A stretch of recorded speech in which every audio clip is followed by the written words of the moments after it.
Welcome back, all my 40K fanatics out there. I'm DJ here with Tim's Nation, bringing you my list that will be taking on my good buddy Josh and his Chaos Demon Splash list later on this evening. Gonna have to get some stuff packed up because we'll be traveling out there to get this game. I got some equipment so I can do this and travel and go to people's houses just in case we have to record late, so I can get a variety of armies on this table. If I'm playing Necrons a lot, we can at least see some of these other armies and see another perspective on the game and what they're playing. It gives an idea of what you're facing, as well as maybe something that you might be interested in playing. Get kind of a little bit of feedback from someone who's been working on it at the competitive levels. So I will be bringing Necrons. And if any of you watched my talk about Catan videos, you got to see that I am bringing a whole bunch of Catans in this list that I have so lovingly named Catan You Feel the Love Tonight. So let's go ahead and take a look at that. And first and foremost, though, guys, if you haven't subscribed to the channel already, please do turn on the bell for notifications to get notified on more videos such as this one, as well as Josh's list description, the game, and our post-match recap, as well as more Necron and other content. I do plan on jumping over into Grey Knights here soon. Just getting ready for a grand tournament at the end of the month, and with how much stuff has changed recently over the last couple of weeks, it's difficult to jump. It was difficult to jump factions, especially with vacation time and all the other jazz going on. So just making sure to maintain with Necrons right now. But I'm going to try and get other armies on the table to face off so we can see a little bit of variety. With that being said, it's time for Catan You Feel the Love Tonight. All right, so here we go. So I do have a little bit of work to do on the painting side of this thing, depending on how we do it. I've been working on Lich Guard and some other units as well, too. And I got one of my Catans ready to go. But here is Catan You Feel the Love Tonight. This list is a Catan-heavy based list, since we do not have to take battle lines and there's no restrictions to how many can be in a detachment. I figured, hey, let's give this thing a try. So let's start off with the non-Catan stuff. So first and foremost, I have 3 squads of heavy destroyers. These guys, I have 2 3-mans and 1 2-man.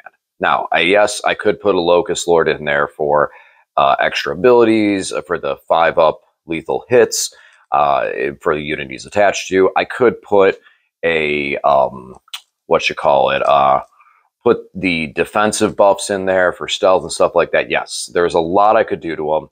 But with the style of this build, I just wanted the heavy gauze destructors. So all of these are heavy gauze destructors. You have the 3 3-mans and the 2-man, all having heavy gauze destructors. Some of the things are, we're going to talk about more of what my versatility and the plan with these guys when I get over into the Catans and the characters and stuff. That I do have the Sovereign in this list to be able to give these guys the 2-up to hit, because I feel like that's really valuable. And as long as they're shooting at vehicles, they are going to be able to reroll 1s to wound, I believe it is. So these guys do have the efficiency to be able to take on the long-range threats and long-range vehicles that some other things in my army may not exactly be able to take care of until they get up closer. So moving on to the next non-Catan, we have our 2 Technomancers, both with Canoptic Cloaks.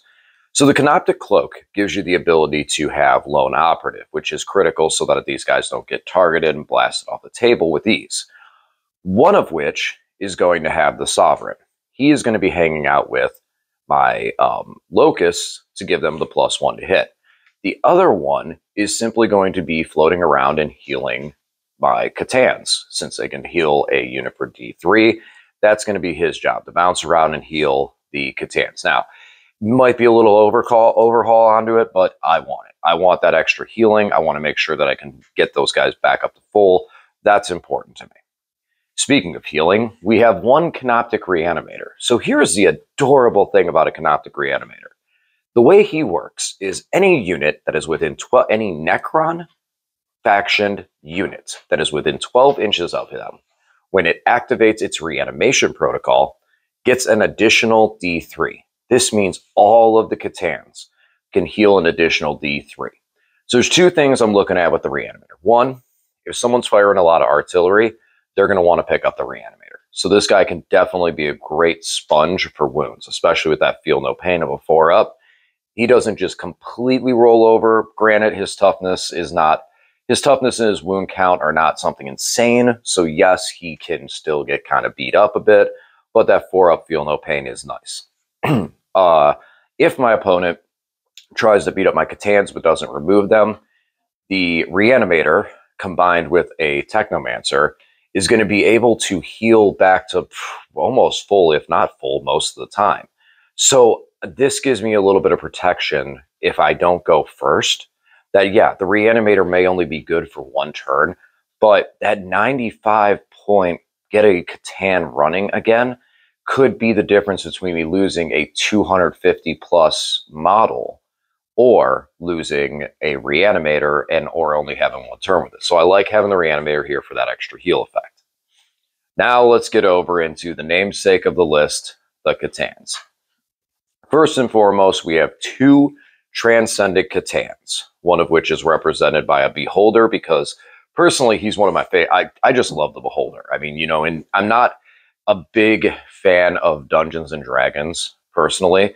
A lot of it comes down to just not having the hobby time, per se.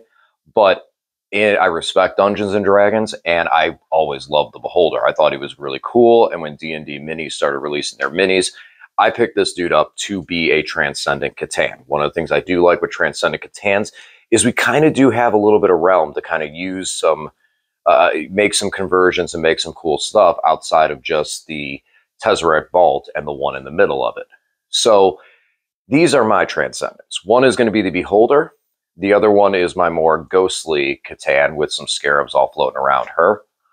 These guys are technically right now, at this point in the game, they are characters. They are not epic heroes. They are allowed to take enhancements. So the Beholder is going to be given the Centripetal Weave. He will have a 4-up Feel No Pain on top of his 4-up Invuln, which is super, super tough. I've heard a lot of people talk about it, and I'm going to try it out today. Second is going to be the, my more ghostly C'tan is going to have the Albator. I probably brutalize that, but basically she'll have stealth, as well as if she is outside of 12 inches, she will also gain the benefit of cover. Well, the benefit of cover is not huge. It's the stealth. I had the points for it, so the stealth effect is kind of cool, and I want to see if that helps with being able to reduce the amount of damage coming through. One thing about Transcendent C'tans, they do not have reanimation protocol, so these guys will not be gaining the buff off the Reanimator.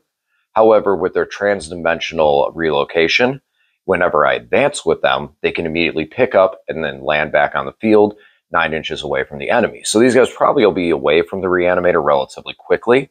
They have some good anti-infantry fire, which plays off what the heavy destroyers do, since they can take on the infantry and marines with some 2 damage hits versus the heavy destroyers being able to take on bigger, tougher targets.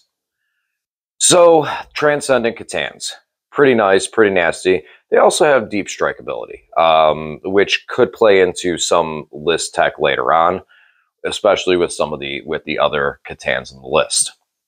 Now, in my C'tan video originally, I had said I was not taking this guy, but then after making the video and thinking about it more and more, I thought, you know what? I like this. And that is why I will be bringing the C'tan Shard of the Deceiver.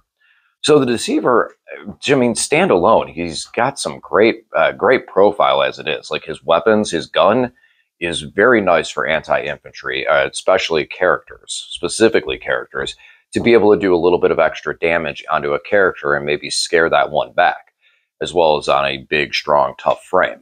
He has stealth in his own right, so he's going to be a little harder to hit. And that's kind of what I look at with the Transcendent too, is I think that both of them having stealth will make it a little more difficult, just adding extra layers to how the damage is having to be done. And then in combat, he's strong. Flat 3 damage on a hit is strong. So there's not much of a negative there. It's just, it is a strong C'tan right away, right off rip, just on stat line. Now, it's Grand Illusionist, being able to redeploy 3 units. Even though this is before we determine who goes first, I still like the fact that after you've put down all your models, and since my army is very, very small, I'll probably end up deploying my army before most of my opponents do. I have the ability to then shuffle some things around, to get into a better lane, to get better sights on stuff. And depending on if my opponent overloads a side, I can make some quick adjustments to units. And as well, I can pick up and put things like the Transcendence into strategic reserve, or, you know, pick certain models up and put them into reserve and bring them on later. Moving over to the Nightbringer. Nightbringer Rex. Yes, he is not quite as much of a freight trade as he was last edition, but that does not mean he's still not a good, strong, heavy-hitting combat unit. On top of the fact that now with an 18-inch range on his Gaze of Death and the damage that it does, he also has a really strong ranged attack that can help finish off vehicles and tougher targets that some of the other things in my armies are not. Some of the other things in my army are not as equipped to. With the Transcendent and the Deceiver kind of being good against medium to light infantry, the Nightbringer is able to take on some of the bigger, heavier units from close range. And with some of the other things like Demon Princes, Angron, transports, Land Raiders, maybe even a Warhound Titan if we're so unlucky to see that, this guy can really do that heavy-handed damage, both shooting and combat, to help keep pushing forward. And speaking of that heavy-handed damage, let's go over to the last Catan, the Void Dragon. The Void Dragon just wrecks. He's got both sides of the spectrum on lock. He can beat up vehicles with anti-infantry 2-up. He can pick a vehicle and zap it for D3 wounds and heal himself. And he has damage to infantries with Voltaic Storm. He just does it all. And so he's going to be definitely a auto include with Catan lists like this. Like I can't see him. I guess saying an auto include is a little overzealous. He is awesome. He is so strong with what he can do. And I think that his versatility really helps tie in the list to make sure that I have damage to cover both infantry and vehicles on both sides of the coin. All right, guys, so that's the list. I do have a little bit of concern with how many characters I have on the assassinate side of things, but my characters are pretty tough to take down. I mean, they're Catans. So we're going to see how all this does. Josh has been playing a couple more. Josh has a few more games under his belt than I do, especially with the mission cards and tournaments and everything like that. And so me and him I'm meeting up with him for him to give me a little bit of coaching on the mission setup and how those things go to get a better feel for everything. I've been doing some research into it, but this is one of the things, and personally for me with 40K, I can research, write it down, put it on paper, make it look good, but none of it matters till I get it on the table. And that's for me. I gotta see it on the table. I gotta see it function. I gotta see how it feels. So I'm looking forward to seeing how this feels. I'm 50-50. I think this is going to be a fun list regardless of if it's the most competitive. But I want to see, we're in the early era of the edition with which some people refer to as index hammer time frame. And that means that some weird, crazy stuff like this, like an all Catan list, could be powerful, especially once we move past all of the changes that are going to happen towards the end of this week or middle of the week, whenever the erratas and FAQ and point change gets dropped. This is stuff that can move forward into that after we see all those changes with Towering and the Eldari Fate dice. So, guys, let me know what you think in the comments section on this thing. This thing is going to be some fun. Definitely let me know what you guys think about this thing, and we'll see how it does. Stay tuned for Josh's list here in a little bit, and we'll talk to you again soon. Thanks for watching.